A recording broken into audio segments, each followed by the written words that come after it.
Duane Allman was the kind of guy, if he saw something he liked and wanted to do, look out. I always had a lot of respect for him because he had the energy to do what he wanted to do. That is how his friend Jim Shepley described him. And I would bet this is exactly how Duane Allman was. How else could a person accomplish all that Duane achieved in such a short period of time here on Earth? He was only down here just a month shy of 25 years. How he got this great sound and feel to his slide guitar playing? Well, I found some information that just might surprise you on that. So let's take a few minutes and look back a little on his childhood and growing up to how he became this guitarist who could play almost any style he wanted, his guitars and amps, and how he put together what some consider one of the greatest bands ever, and how he made that slide wail. He lived his life full throttle ahead, and I really doubt he had much time to look back as he was too busy moving forward till the very end of his life. So let's try and do that now and take a look back at Duane Allman. Howard Duane Allman was born on November 20th, 1946 in Nashville, Tennessee. His father's name was Willis and his mother was Geraldine, known as Jerry. Willis was murdered when Duane was 3 years old. He was a second lieutenant on active duty in the United States Army, having served as an Army non-commissioned officer during World War II. He was murdered the day after Christmas on December 26, 1949, when his family was living near Norfolk, Virginia. The story appeared in the newspaper on Tuesday, December 27, 1949, with the headlines, Army Lieutenant Robbed and Slain in Princess Anne. The location is still not an annexed part of Norfolk. It seems as though Willis Allman and another officer, Robert Buchanan, age 28, were targeted. The afternoon of December 26th, they met a hitchhiker in Oriental Gardens restaurant at the corner of what was then Cottage Toll Road and Granby Street. The three played shuffleboard at the restaurant until about 6:45 before heading over to another joint, where they played more shuffleboard and had several drinks. Afterward, the hitchhiker asked for a ride to Jimmy's Drive-In. Soon after arriving there, the man who was seated in the back seat of the car asked to be taken home and directed Allman and Buchanan off to what is now Tidewater Drive and what was then mostly an open field. It was there, near a place called Lambert's Farm, where the hitchhiker drew a small automatic pistol and ordered Allman and Buchanan out of the car. He took their wallets and made Buchanan give up his shoes before ordering them to walk farther into the darkness of the open field. He ordered them to lie face down. It was then that Allman is believed to have lunged for the gun. As Buchanan ran toward a farmhouse off in the far distance, he heard two shots. When he returned, the hitchhiker had sped off in the car as Allman lay in the field, dead from a bullet wound to the chest. Willis was 31 years old the night of the murder. His wife Geraldine and their sons was visiting family for the holidays in North Carolina. The killer, Michael Robert Green, was convicted of the murder and sentenced to die in the electric chair. On January 22, 1952, one day before his electrocution, Michael Green's sentence was commuted to life imprisonment. In 1975, Michael Green was released from prison by the parole board. So Duane and his brother Greg grew up without a father. In 1955, their mother sent Duane and Greg to Castle Heights Military Academy in Lebanon, Tennessee, which they both did not enjoy at all. But she did this so she could train as a CPA. In 1957, after finishing her schooling, Jerry Allman moved herself and her two boys to Daytona Beach, Florida. Duane was 11 years old, and both him and his brother Greg could not have been happier. They rented a few places when they got there, and then moved into a new home on 100 Van Avenue, right off Highway A1A in Daytona Shores in 1959. The following year, his brother Greg bought his first guitar. That same year, Duane got a 165 Harley-Davidson motorcycle for his 14th birthday, or as some say, a Christmas present. This was in November or December of 1960. and I would guess it looked something like the one in the picture. I read where it was blue, but never did find out the model. They only made these bikes from 1953 through 1959, so my guess is Duane's was a used one. There's a lot of different stories about Duane and his first guitar. One even said he just started playing his brother Greg's. But how he got his first Gibson seemed pretty much to be about 6 months after he got his motorcycle. Duane rode it into the ground. He sold it for spare parts, and with that money, he bought a Gibson Les Paul Jr. But later on, he said his mother bought it. We'll get into more of that a little bit later. That fall, Duane was sent back up to Castle Heights Military Academy. Seems he might have been getting a little out of hand, and school was just not cutting it for him. So back to the academy he went, and him and some of the other guys started a band called the Misfits at the academy.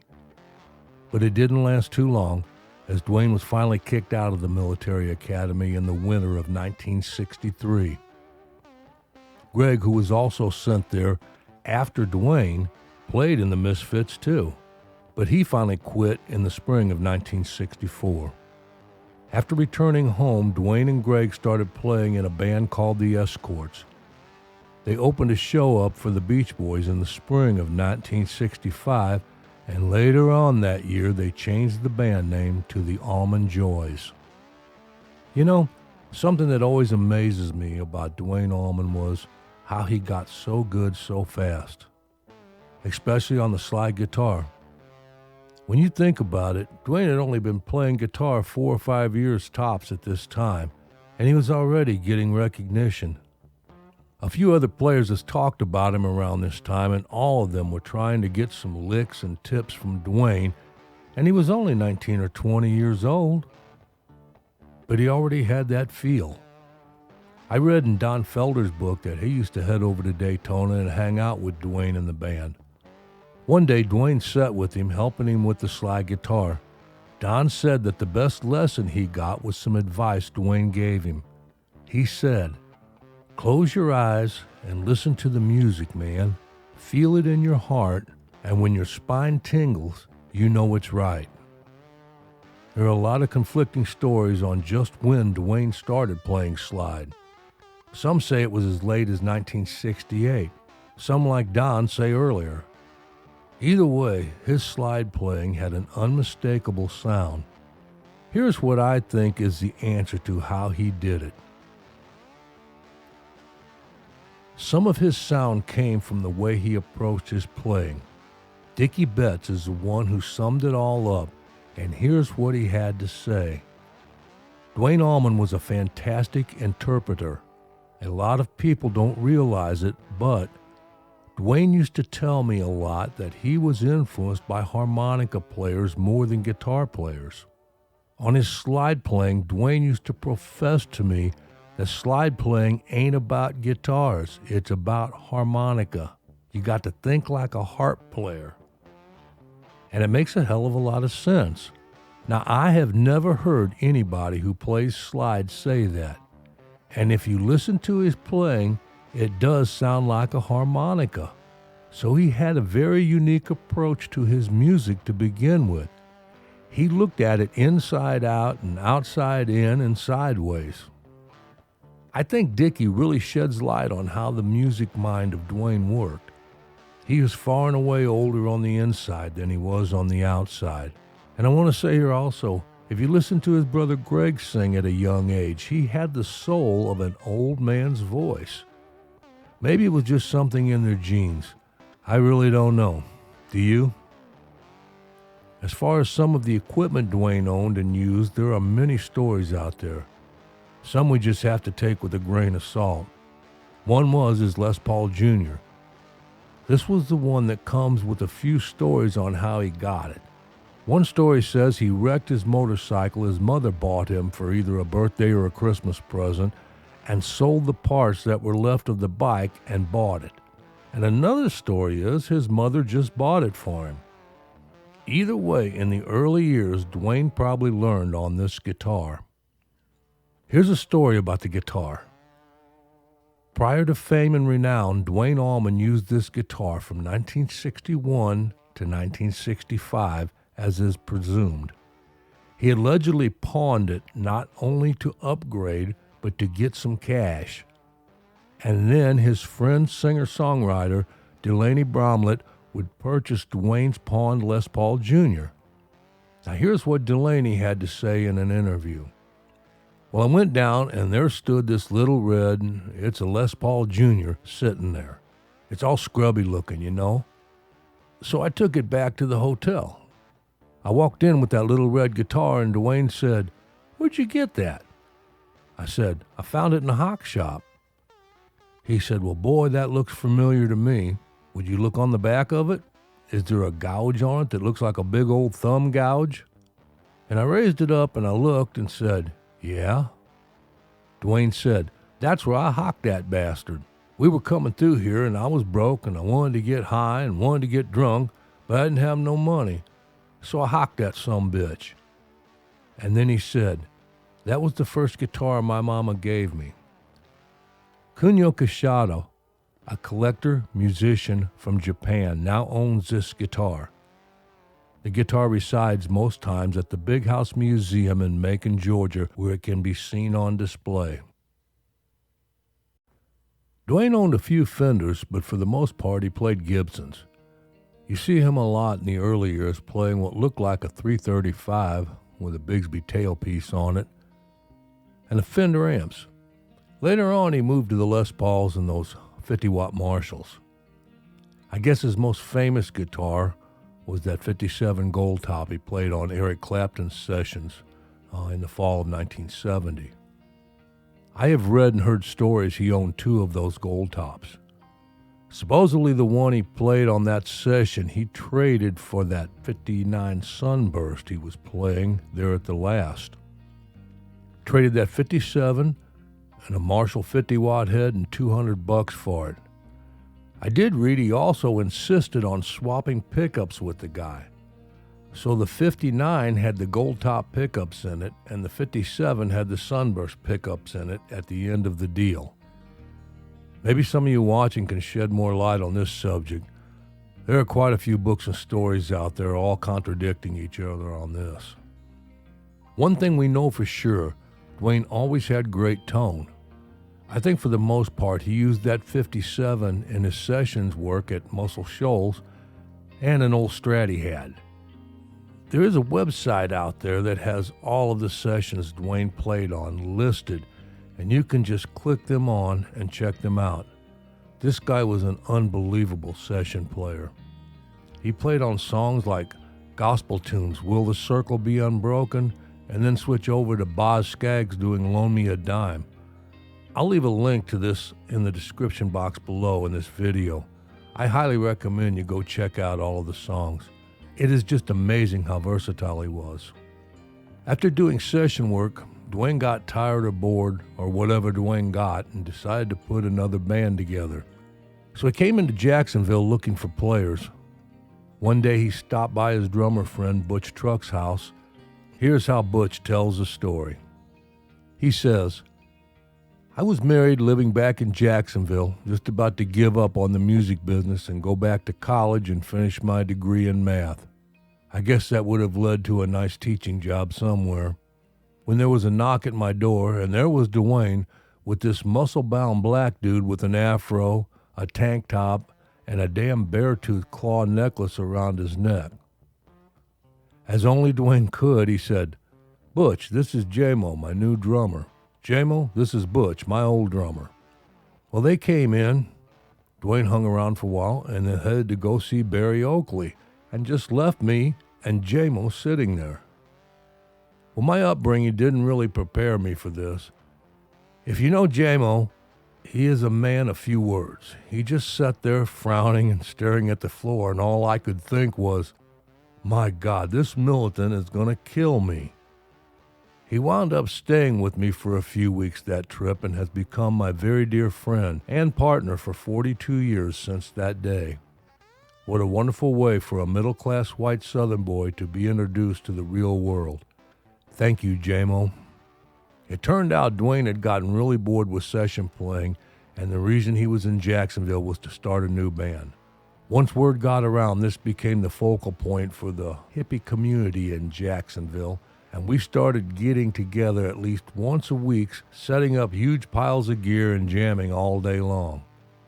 After a while, Duane had pretty much decided on who he wanted in his band. J-Mo came with him, Barry Oakley was the bass, and Barry convinced Duane that Dickie Betts would be a very cool twist to things. Damn, Barry was right. There were several drummers trying for the spot, too. J-Mo kept telling Duane that I was the one. But back then, I was a pretty introverted player. Humility was what I had been taught, and humility and rock and roll don't really go together. I think Duane decided that J-Mo was right, but I also think that he felt I needed an attitude adjustment if I was going to play in his band. I'll never forget the day we were jamming in an open field surrounded by woods next to the #1 AM radio station in Jacksonville, WAPE. Well, we got into a shuffle and it really wasn't going anywhere. I did my usual, oh God, they're all looking at me, and pulled back.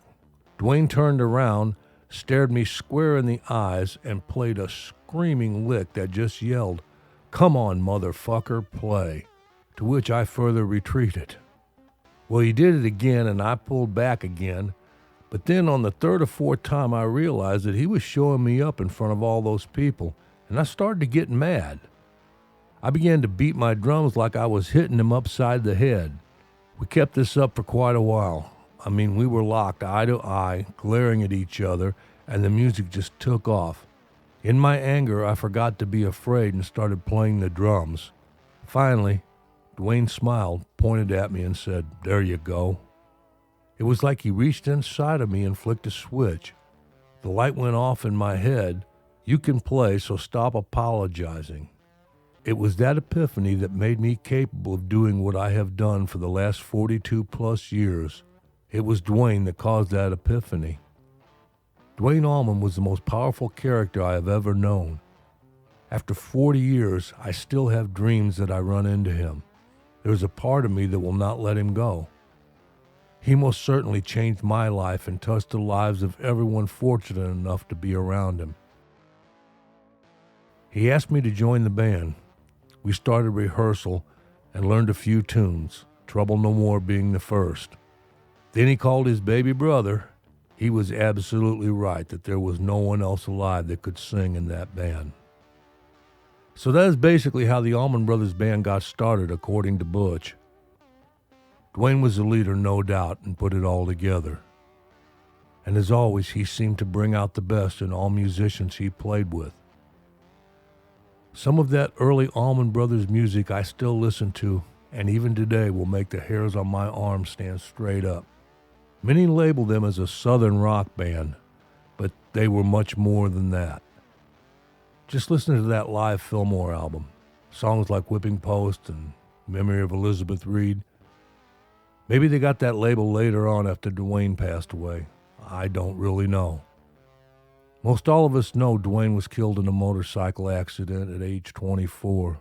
There's been many books and documentaries about him, and so many stories told. His short life here on Earth was, as I said in the beginning, full throttle ahead. Duane always got the recognition he deserved when it came to his music, but I never hear many people talk about how great he got in such a short time. At the most, he probably only played guitar a dozen or so years of his life, and in that time, he became one of the all-time best and most versatile at it. Thank you all for watching. Time runs short. If you have anything to add, please feel free to do so in the comments section. Maybe we'll talk about Duane a little more sometime. And if you enjoyed this video, I'd appreciate if you would subscribe to the channel. And for those of you who already have, I do thank you.